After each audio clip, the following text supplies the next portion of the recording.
Ayan guys, so weird yung question namin.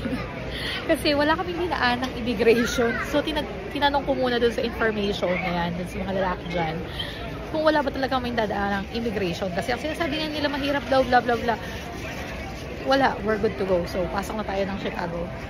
Ayan na, touchdown Chicago. Hi guys! Good morning! Today is Tuesday morning here in Edmonton, Alberta. And paalis nga kami ngayon sa aming baler. Papunta na tayo ng Chicago. So tara na! Wala ba tayong naiwan? Tingnan lang natin kung may mga naiwan nakasaksak. Yung TV tanggalin ko. Okay, let's go! House! Alexa! Bye! Hi guys! Nandito kami ngayon sa shuttle. Nag-ano kami? Park to go. Park and fly. Ano bang tawag? So, pinark namin yung aming car. And then, nag-shuttle na lang kami. Papunta ng airport. And sa park to go. So far guys, wala naman masyadong naging preparation itong pag-alis namin. Nag-worry lang din si Kiko kasi may mga naririnig kami na mahirap daw pumasok ng US ngayon. May mga nahaharang sa border, yung mga ganyan. Makita natin mamaya kung may katotohanan ba. Ang point of entry namin is Minneapolis. Wala ngang direct flight mula dito sa Edmonton to Chicago. Wala rin Edmonton to Texas. Nagbawas daw kasi ng flights since nagka-COVID. So parang kailangan mo pang mag-connecting. So, yung connecting flight namin, Minneapolis, sa Minnesota, and then pabalik dito, magka-Calgary kami before kami pumunta dito. So, yan siya. Medyo maulan sa labas. Gloomy ang weather natin for today. Diba? Hopefully sa Chicago hindi. Pero sabi nila kasi unpredictable din daw ang weather doon. So, may dala din ako na raincoat just in case na mag-ulan-ulan. May dala din akong winter jacket just in case na malamig naman masyado. May mga tao kasi sa paligid. Syempre, ayoko naman silang i-video, diba? Bali guys, ang mangyayari pala sa Chicago, yung first couple of days namin doon, meron kasi kaming conference na attendan. So, hindi tayo makakapaglibot ng 3 days. And then, the next couple of days naman, yun yung gala natin. Pakita ko rin sa inyo very lightly kung ano yung conference na attenda natin. Yun, si Kiko daddy duties siya for the first couple of days. Yun, maglalagalag kami sa Chicago after. Gumising kami ng alas 5 ng umaga para mag-prepare.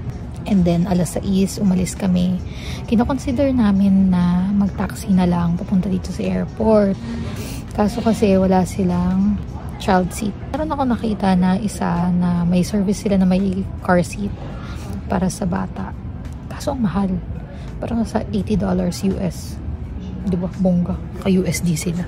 Ayun, instead na yun ang ibinuk namin, nag-park to go na nga lang kami guys. Ano siya, binuko lang siya online. Nando dun yung car namin. Nakakatuwa kasi may valet din sila. So, may yellow building yung park to go na may nakalagay valet. Papasok ka dun, iwanan mo sa kanila yung susi ng car, tapos may shuttle na naghihintay. Dinala na kami dito diretso. So, sobrang smooth nung process. And then, pagbalik namin, tatawag kami sa kanila para may shuttle na susundo ulit sa amin dito. Ipe-prepare nila yung car namin and then, go na kami after. So, mukhang smooth naman siya for 1 week.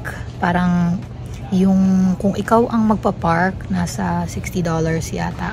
Tapos kung magpapa-shuttle, kung magpapa-valet ka sa, 50, tapos naging 60 plus, ganun. So, konti lang naman yung difference. Kinuha na namin yung magpapa-valet kasi nga, hindi naman namin alam kung, dun sa mga reviews na nabasa ko, parang sabi dun, ano daw, very tight yung parking. Kasi nga, syempre, parking space talaga siya. So, dikit na dikit daw talaga.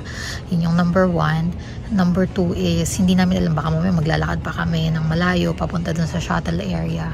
So, ang ginawa namin talaga is yun, valet, pagka-park, tapos building siya, so hindi masyadong malamig. Although, hindi man talaga malamig today. Pagka bigay namin ng susi, sakay na sa shuttle. So, sobrang smooth talaga, nakakatuwa. So, kung kayo ay magfa-fly sa Edmonton Airport, so far, sa naging experience namin, yung park to go ay okay na okay siya. Tapos, may Pilipino din na nag-assist sa amin kasi syempre pag park namin, di ba? Tinanong yung information. meron na kasi kaming reservation number.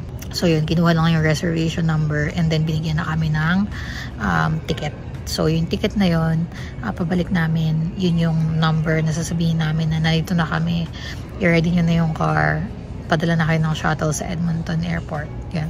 Tapos parang dumating kami doon. So 6 kami ulis ng bahay. Dumating kami doon ng 6:50. Actually mga 6:10 na yata kami ulis ng bahay. So 6:50 nandun na kami sa Park to Go. Tapos 7 o'clock nandito na kami sa airport. Ganun kabilis. So nakakatuwa. Yung parang yung tinravel namin na 7 minutes lang. And so far, smooth naman yung labas namin ng immigration. Ayun, si Kiko, iniikot-ikot niya si Vibe kasi antok na yung bata. So, naka-stroller sila tapos iniikot-ikot niya. Ito sila.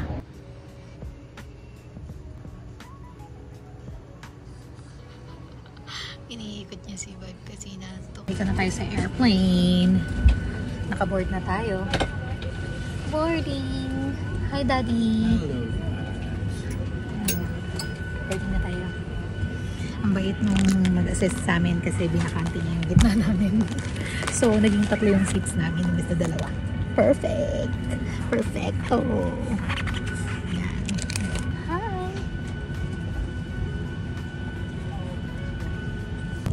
Nasa taxi na kami. Hindi namin kama sure kung bakit walang car seat or ano.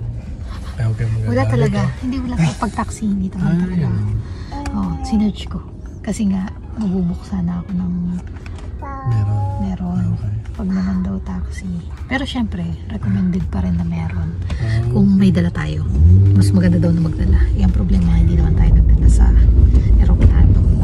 Careful na lang tayo. Hindi naman kami nagbabiyahe masyado. Ngayon lang, papunta na yung airport. Ay, papunta ng airport. Papunta ng hotel. Yun nga pala. Sabi ko sa inyo, diba? Nagulat kami. Wala kami nilabas sa immigration. Kala namin nakapuslit kami.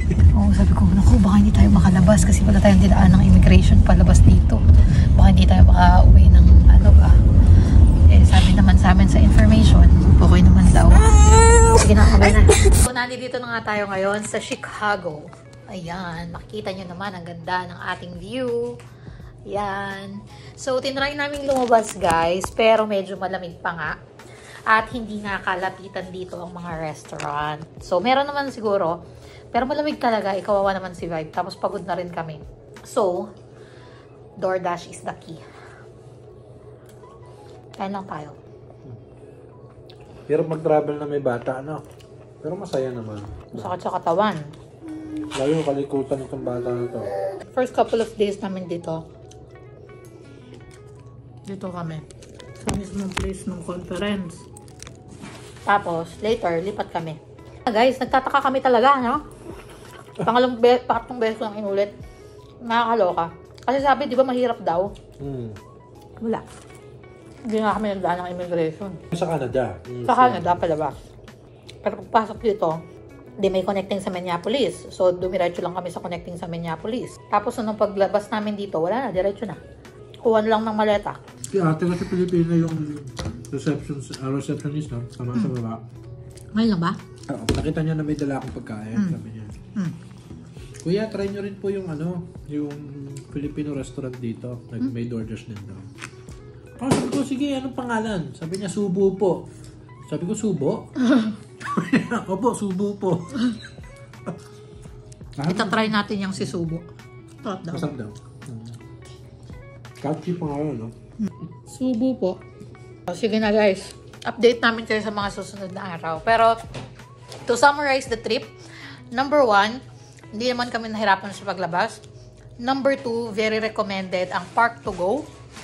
Number 3, mahirap talagang mag-travel with baby, pero kaya. So, yun siya. Nagdala kami ng check-in, $35 siya papunta dito. So, pabalik, magbabayad ulit kami another $35. So, yun. So, yun yung summary nung today namin na okay naman, nakakapagod pa rin mag-travel. Ayun, ang ganda dito sa Hyatt Regency. 151 East Walker Drive or Walker Street yata yun. Ganda. Tapos may view kami dito ng river. So, yun. Kita-kita tayo sa mga susunod na video. Bye!